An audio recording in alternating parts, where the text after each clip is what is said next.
各位，天文台啱啱改發8號西北烈風或暴風信號。再提下大家，8號西北烈風或暴風信號已經生效㗎啦。跟住講下中央氣象台就預計華嘉沙會喺聽日嘅中午至到夜晚喺珠海到湛江一帶沿海登陸，廣東全省進入臨戰狀態，深圳等至少10個城市停工停課。深圳地鐵嘅尾班車將會喺下晝嘅6點鐘開出。喺惠州惠東，中午海面風浪明顯增強，汕尾同樣不斷有大浪拍打上岸邊嘅防波堤。陽江氣象部門嚴陣以待，上午將搭載有北斗導航系統嘅平飄探空氣球升空，用嚟預測颱風嘅路徑同強度。國家海洋預報台今朝將風暴潮、海浪預警都升級為紅色。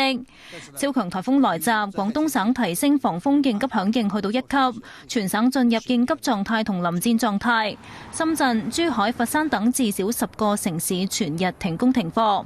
深圳又宣布夜晚8點開始全市交通停運。深圳地鐵站內已經準備好沙包，全部路線今日提早收車，尾班車將會喺下晝6點前開出。廣州市部分區域停工停課，市區多個公園景區宣布臨時閉園。汕頭市、海南等地亦都已經將颱風預警升級，亦都提升颱風預警同防風應急響應去到3級。中央氣象台預料，除咗廣東、福建南部、浙江東南部等都會出現暴雨。無線電視記者曹家永報道。華嘉沙掠過台灣，至少有6人受傷。台東縣同花蓮縣全日停工停課。喺台東嘅雨勢到上晝仍然強勁㗎，溪水水流好急，部分地區嘅水位急升，有大型廣告牌被吹冧，